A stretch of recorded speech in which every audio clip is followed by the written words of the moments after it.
दोस्तों, मैं राम कुमार यादव आपका अपने YouTube चैनल आसवी मंत्रा में बहुत बहुत स्वागत करता हूं। दोस्तों, जैसा कि मैंने आपको पिछले वीडियो में बताया था, सॉलिड्स, उनकी टाइप्स, देन दोस्तों क्रिस्टलाइन सॉलिड और उनके टाइप्स बताए थे। तो सॉलिड्स, उनके टाइप्स, क्रिस्टलाइन सॉलिड, उनके टाइप्स में, तो क्रिस्टलाइन सॉलिड्स के टाइप्स में हम चल रहे थे दोस्तों। उसमें आपको दो टाइप्स बता दिए थे। एक तो आपको बता दिया था मैंने आयनिक सॉलिड,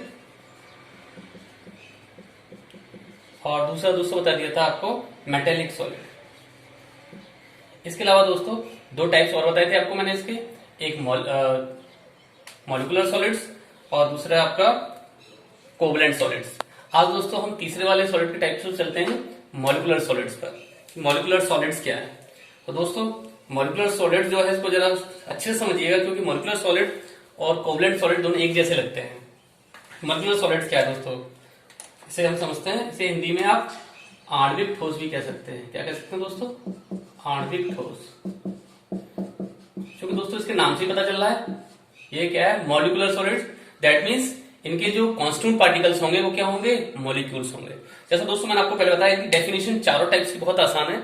जो इनके नाम है वही उनके कॉन्स्टिट्यूएंट पार्टिकल्स हैं। और आपको दोस्तों मैंने कॉन्स्टिट्यूएंट पार्टिकल्स के बेस पर ही इसके टाइप्स बताए थे। तो जिस तरह से आपका आयनिक सॉलिड था, क्या था दोस्तों? आयनिक सॉलिड। तो आयनिक सॉलिड में दोस्तों जो कॉन्स्टिट्यूएंट पार्टिकल्स होंगे वो क्या होंगे? आयंस होंगे। जो दोस्तों आपको मेटेलिक सॉलिड बताया था, तो मेटेलिक सॉलिड्स में जो कॉन्स्टिट्यूएंट पार्टिकल्स होंगे क्या होंगे? वो दोस्तों मेटल्स होंगे। इसी तरह से दोस्तों जो मॉलिक्यूलर सॉलिड्स होंगे, मॉलिक्यूलर सॉलिड्स में जो कॉन्स्टिट्यूएंट पार्टिकल्स होंगे, जो अवयवी कण होंगे जिससे मिलकर के हमारा क्रिस्टल बना हुआ है, वहां क्या होंगे? मॉलिक्यूल्स होंगे। तो इस तरह से दोस्तों कोई भी सॉलिड हमारा जिसके कॉन्स्टिट्यूएंट पार्टिकल्स हमारे क्या हो? कॉन्स्टिट्यूएंट पार्टिकल्स क्या हो? मॉलिक्यूल्स हो। वो क्या कहलाते हैं दोस्तों? हमारे मॉलिक्यूलर सॉलिड्स कहलाते हैं। तो इस तरह दोस्तों कोई भी ऐसा सॉलिड्स जिसको मॉलिक्यूल से मिलकर बना हुआ है वो हमारा क्या कहलाएगा? मॉलिक्यूल कहलाएगा या आणविक ठोस कहलाएगा। जैसे दोस्तों SO2 है, NH3 है, Cl2 है, I2 है, ये सब दोस्तों हमारे क्या है? मॉलिक्यूल्स हैं। तो दोस्तों ये किसके एग्जांपल हो गए? मॉलिक्यूलर सॉलिड्स के एग्जांपल हो गए। मॉलिक्यूलर सॉलिड्स को दोस्तों और अच्छे से ब्रीफ करने के लिए और अच्छे से समझने के लिए हम इनके तीन टाइप कर देते हैं, और अच्छे से समझने के लिए। एक हो गए हमारे पोलर मॉलिक्यूलर सॉलिड्स, दूसरे जिसे हम क्या कह सकते हैं? ध्रुवीय। हिंदी में क्या कह सकते हैं? ध्रुवीय।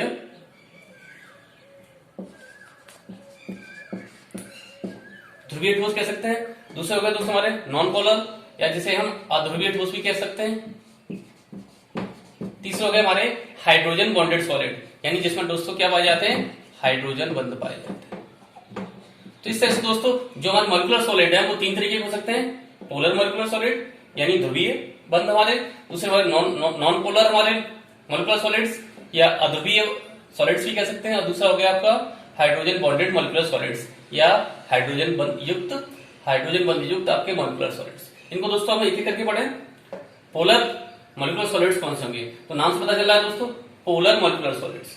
ये हमारे इस तरह के मॉलिक्यूलर सॉलिड्स होंगे जिसमें जो मॉलिक्यूल्स होंगे वो पोलर कोवलेंट बॉन्ड के द्वारा क्या रहेंगे दोस्तों? अटैच रहेंगे। किसके द्वारा? Polar covalent bond. तो इस तरह से दोस्तों कोई भी ऐसे हमारे मॉलिक्यूलर सॉलिड्स जिनमें पोलर कोवलेंट बॉन्ड पाए जाएंगे वो हमारे क्या कहलाएंगे? पोलर मॉलिक्यूलर सॉलिड्स कहलाएंगे। और दोस्तों इनके बीच में जो बॉन्ड पाया जाएगा वो क्या कहलाएगा? Dipole dipole interaction. तो डाइपोल डाइपोल इंटरेक्शन के थ्रू जो आपस में बने हुए हैं वो हमारे क्या कहलाएंगे? पोलर मॉलिक्यूलर सॉलिड्स कहलाएंगे। दोस्तों आपको याद रखना है कि ये जो हमारे पोलर कोवलेंट बॉन्ड होते हैं ये नॉर्मल जो हमारे नॉन पोलर हमारे जो कोवलेंट बॉन्ड्स हैं उसके कंपैरिजन में बहुत ज्यादा स्ट्रांग होते हैं। इसलिए दोस्तों इनके जो एमपी और बीपीए क्या होंगे? हाई होंगे। इसको दोस्तों एक एग्जांपल से हम समझ सकते हैं। जैसे दोस्तों सपोज करिए मैं NH3 लिए, NH3 अच्छे से जानते हैं दोस्तों, इसे अमोनिया कहते हैं। इसके स्ट्रक्चर को आप अगर देखें तो आप इस तरीके से बना सकते हैं, N single bond H single bond H और सिंगल बॉन्ड H। सिंपली दोस्तों ये कोवलेंट बॉन्ड हो गया। बट दोस्तों इसमें आप देखेंगे ये जो हमारे कोवलेंट बॉन्ड है, ये कोवलेंट बॉन्ड किस तरीके का है? वो पोलर है या नॉन पोलर है? तो आपको दोस्तों मालूम है पोलर कोवलेंट बॉन्ड कौन से होते हैं? जब दो एटम्स हैं उनमें इलेक्ट्रोनेगेटिविटी डिफरेंस बहुत ज्यादा हो। क्या दोस्तों? इलेक्ट्रो नेगेटिविटी डिफरेंस जब ज्यादा हो तो उस समय दोस्तों वहां पोलर कोवलेंट बॉन्ड बनेंगे। जैसे दोस्तों हमने देखिए नाइट्रोजन और हाइड्रोजन दोनों आपस में कोवलेंट बॉन्ड से तो अटैच्ड हैं, लेकिन नाइट्रोजन और हाइड्रोजन में जो कोवलेंट बॉन्ड है उसमें नाइट्रोजन और हाइड्रोजन की जो इलेक्ट्रोनेगेटिविटी है वो डिफरेंस बहुत ज्यादा है। इसके कारण दोस्तों जो नाइट्रोजन और हाइड्रोजन के बीच में जो इलेक्ट्रॉन बॉन्डेड होना चाहिए वो उसके सेंटर में रह करके नाइट्रोजन की ओर थोड़ा सा डिस्प्लेस्ड रहता है।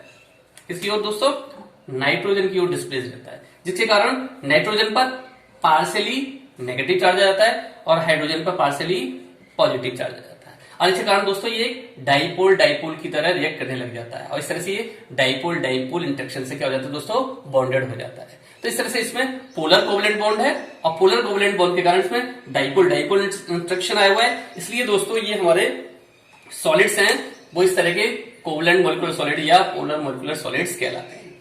दोस्तों ये सॉफ्ट होंगे, नॉन कंडक्टर ऑफ इलेक्ट्रिसिटी होंगे, यानी कि जो एमपीबीपी हैं वो हाइयर होंगे किसके कंपैरिजन में, जो नॉन पोलर हमारे कोवलेंट बॉन्ड होंगे। नेक्स्ट मैं आपको बताऊंगा जो अलग टाइप्स है उसमें। तो इस तरह से जो नॉन पोलर हमारे मॉलिक्यूलर सॉलिड्स होंगे उनसे इनके एमपीबीपी क्या होंगे दोस्तों, ज्यादा होंगे। क्यों? क्योंकि दोस्तों मैंने आपको बताया इनमें डाइपोल डाइपोल इंटरेक्शन पाया जाता है, जो कि नॉन पोलर की कंपेरिजन में या जो आपका नॉन पोलर कोवलेंट बॉन्डिंग उसके कंपेरिजन क्या होता है, स्ट्रांग होता है। इस वजह से दोस्तों वो एमपी और बीपी क्या रखते हैं, ज्यादा होते हैं। इसके साथ साथ दोस्तों ये जो खास इसकी इंपोर्टेंट कैरेक्टर है कि ये या तो गैसियस स्टेट में मिलेंगे, किसमें, गैसियस स्टेट में, या फिर लिक्विड स्टेट में। कब? जबकि इनके नॉर्मल टेम्परेचर और प्रेशर की कंडीशन देखी जाएगी तब। तो नॉर्मल टेम्परेचर और प्रेशर पर देखें तब दोस्तों ये क्या होंगे, गैस और लिक्विड्स होंगे। लेकिन जब इनको सॉलिड स्टेट में लाया जाता है देन दोस्तों इस तरह की कंडीशंस पाई जाती हैं और ये हमारे पोलर मॉलिक्यूलर सॉलिड्स कहलाते हैं। तो इस तरह से दोस्तों ऐसे कोई भी हमारे मॉलिक्यूलर सॉलिड्स जिनमें पोलर कोवलेंट बॉन्ड पाया जाएगा वो हमारे क्या कहलाएंगे, पोलर मॉलिक्यूलर सॉलिड्स कहलाएंगे। आगे चलते हैं दोस्तों इसके दूसरे टाइप्स पर। दूसरा टाइप है दोस्तों हमारा नॉन पोलर मॉलिक्यूलर सॉलिड्स। तो नॉन पोलर मॉलिक्यूलर सॉलिड्स होंगे वो पोलर मॉलिक्यूलर सॉलिड्स के जस्ट अपोजिट होंगे। जो कैरेक्टर्स मॉलिक्यूलर सॉलिड्स की हैं उसके जस्ट अपोजिट आपकी नॉन पोलर मॉलिक्यूलर सॉलिड्स की होगी। इनमें जो दोस्तों कोवलेंट बॉन्ड होगा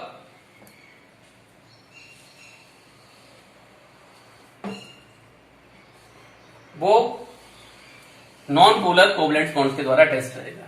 तो इस तरह से दोस्तों ऐसे कोई भी हमारे मॉलिक्यूलर सॉलिड्स जिसमें नॉन पोलर कोवलेंट बॉन्ड पाए जाते हैं वो हमारे क्या कहलाएगा, नॉन पोलर मॉलिक्यूलर सॉलिड्स कहलाएंगे। और इसके बीच में जो वर्किंग करने वाले हमारे फोर्सेस होंगे उन्हें हम डिस्पर्जन फोर्सेस कहेंगे या लंदन फोर्सेस कहेंगे। क्या कहेंगे दोस्तों, लंदन फोर्स। इसके बारे में दोस्तों आप फर्स्ट ईयर की बुक में पढ़ चुके हैं और मेरे पुराने वीडियोस में इनके बारे में और ज्यादा आप समझ सकते हैं कि डिस्पर्जन फोर्सेस क्या होते हैं या लंदन फोर्सेस क्या होते हैं। या दोस्तों आप मुझे कमेंट कर सकते हैं तो मैं नेक्स्ट वीडियो में इनके बारे में भी आपको एक्सप्लेन कर दूंगा। तो इस तरह से दोस्तों नॉन पोलर मॉलिक्यूलर सॉलिड्स हमारे ऐसे होंगे जिनमें नॉन पोलर कोवलेंट बॉन्ड पाए जाएंगे और इनके बीच में जो अट्रैक्शन फोर्स होंगे वो कैसे होंगे, डिस्पर्जन टाइप के होंगे या लंदन फोर्सेस के टाइप में होंगे, जो दोस्तों बहुत ही ज्यादा वीक होते हैं, बहुत ही ज्यादा कमजोर होते हैं। और दोस्तों इसके आगे कैरेक्टर देखें तो ये भी दोस्तों सॉफ्ट होंगे, नॉन कंडक्टर ऑफ इलेक्ट्रिसिटी होंगे, इनकी एमपीबीपी लो होंगे comparison to polar molecular solids के। और दोस्तों इसके अलावा ये भी गैसियस स्टेट में या लिक्विड स्टेट में मिलेंगे जबकि रूम टेम्परेचर पर इन्हें देखा जाएगा। जस्ट लाइक दोस्तों हमने एग्जांपल देखें इनका, एआर है इनर्ट गैसेज है, हीलियम है इनर्ट गैसेज है। तो दोस्तों ये इसी स्टेट में मिलते हैं। तो अगर आप इनको लिक्विड स्टेट में लाएंगे तो इनके मॉलिक्यूल्स हैं आपस में कोवलेंट बॉन्ड का फॉर्मेशन तो करते ही नहीं है, ये आपस में किसके द्वारा जुड़ेंगे, वीक लंदन फोर्सेस के द्वारा जुड़ेंगे या डिस्पर्जन फोर्सेस के द्वारा जुड़ेंगे। ऐसे दोस्तों हम देखें H2 है, Cl2 है, I2 है, ये सभी हमारे गैसेस स्टेट में दोस्तों, और इनके बीच में जो लगने वाला इंट्रैक्शन फोर्स होगा वो कैसा होगा, लंदन फोर्सेस टाइप का होगा। तो इस तरह से दोस्तों ये जो हमारे इस तरह के वीक फोर्सेस के द्वारा अट्रैक्ट रहेंगे और इसको हम क्या कहेंगे, लंदन फोर्सेस कहेंगे या अब क्या डिस्पर्जन फोर्सेस कहेंगे। तो इस तरह से दोस्तों डिस्पर्जन फोर्सेस से या लंदन फोर्स से जुड़े रहेंगे वो हमारे क्या कहलाएंगे, नॉन पोलर मॉलिक्यूलर सॉलिड्स कहलाएंगे। तो दोस्तों अभी स्टार्ट करते हैं तीसरा मॉलिक्यूलर सॉलिड्स का तीसरा part, hydrogen bonded molecular solids. यानी दोस्तों ऐसे हमारे मॉलिक्यूलर सॉलिड्स जिसमें क्या पाए जाते हैं, हाइड्रोजन बॉन्ड पाए जाते हैं। तो इस तरह से दोस्तों कोई भी ऐसा मॉलिक्यूलर सॉलिड्स जिसके जो कॉन्स्टिट्यूट पार्टिकल्स हैं वो एक दूसरे से किसके द्वारा बंधे हुए रहते हैं, स्ट्रॉन्ग हाइड्रोजन बॉन्ड के द्वारा बंधे हुए रहते हैं, वो दोस्तों हमारे क्या कहलाएंगे, हाइड्रोजन मॉलिक्यूलर सॉलिड्स कहलाएंगे। दोस्तों इसको समझने के लिए थोड़ा सा आपको हाइड्रोजन बॉन्डिंग की ओर समझना होगा या जानना होगा कि हाइड्रोजन बॉन्डिंग क्या होती है। दोस्तों हाइड्रोजन बॉन्डिंग ऐसी स्पेशल टाइप की बॉन्डिंग है जिसमें कोई भी जो हमारा इलेक्ट्रोनेगेटिव स्पीसीज है वो हाइड्रोजन एटम के साथ एक वीक फोर्स के द्वारा क्या रहता है, अट्रैक्ट रहता है, जिसे हम डॉटेड लाइन के द्वारा क्या करते हैं दोस्तों, रिप्रेजेंट करते हैं। तो दोस्तों ये जो डॉटेड लाइन के थ्रू मैंने जो दिखाया है कि क्या एक्चुअल में हाइड्रोजन बॉन्ड है। तो दोस्तों इस तरह से कोई भी हमारा जो मॉलिक्यूल है वो दूसरे मॉलिक्यूल से यदि हाइड्रोजन बॉन्ड के द्वारा अटैच रहेगा तो इस तरह का मॉलिक्यूल क्या कहलाएगा, हमारा हाइड्रोजन बॉन्डेड मॉलिक्यूलर सॉलिड्स कहलाएंगे। दोस्तों जो हमारा हाइड्रोजन बॉन्ड है इसके लिए जरूरी है कि जो हमारा एक मॉलिक्यूल है उसकी इलेक्ट्रोनेगेटिविटी ज्यादा होनी चाहिए और दूसरे जो हमारे मॉलिक्यूल यानी हाइड्रोजन एटम है उसकी इलेक्ट्रोनेगेटिविटी कम होनी चाहिए। तो दोस्तों जो हाइड्रोजन हाई इलेक्ट्रोनेगेटिविटी एटम के साथ अटैच होता है तो वहां पर हाइड्रोजन बॉन्डिंग जरूर बनाता है। तो हाइड्रोजन बॉन्डिंग के लिए दोस्तों जरूरी है एक तो हाइड्रोजन का प्रेजेंट होना और दूसरा उसके अपोजिट हाईली इलेक्ट्रोनेगेटिव एटम्स के प्रेजेंट होना।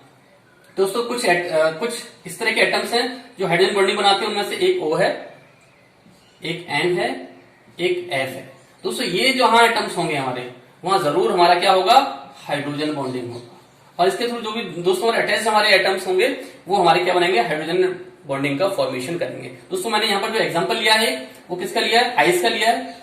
वाटर जो हमारे आइस फॉर्म में है उसमें दोस्तों इस तरीके से एक मॉलिक्यूल दूसरे मॉलिक्यूल के साथ एक वीक इलेक्ट्रोस्टैटिक फोर्स के द्वारा अटैच रहता है, जिसे हम क्या कहते हैं दोस्तों, हाइड्रोजन बॉन्डिंग कहते हैं।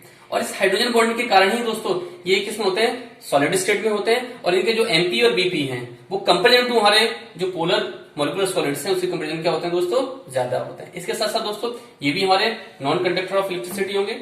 जनरली कैसे होंगे, हमारे वोलेटाइल होंगे, या तो लिक्विड होंगे या सॉफ्ट सॉलिड्स होंगे। दोस्तों यहाँ ध्यान देना कैसे होंगे, सॉफ्ट सॉलिड्स होंगे अंडर रूम टेम्परेचर और प्रेशर की कंडीशन में। दैट मींस कि अगर नॉर्मल टेम्परेचर प्रेशर कंडीशन ले ली जाए तो या तो ये लिक्विड्स होंगे या फिर सॉफ्ट सॉलिड्स होंगे। जैसे दोस्तों मैंने बोला था आइस, तो आइस देखेंगे दोस्तों सॉफ्ट सॉलिड है, अगर आप इसको थोड़ा सा भी प्रेस करेंगे तो ये मेल्ट होना स्टार्ट हो जाएगा। तो दोस्तों वो क्या कहलाएगा, आपका सॉफ्ट सॉलिड कहलाएगा। तो इस तरह से दोस्तों ये रूम टेम्परेचर पर क्या होंगे, सॉफ्ट सॉलिड्स की तरह होंगे।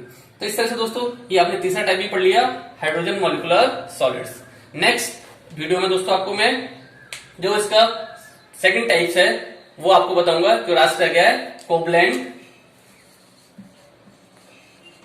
Molecular solids. एक लास्ट टाइप बचा हुआ है दोस्तों क्रिस्टलाइन सॉलिड्स के, इसके बारे में डिस्कस करेंगे। तो दोस्तों मेरे वीडियोस को देखते रहिए और मेरे यूट्यूब चैनल आशी मंत्रा को शेयर करिए, सब्सक्राइब करिए और बेल आइकन को जरूर दबाइए। धन्यवाद।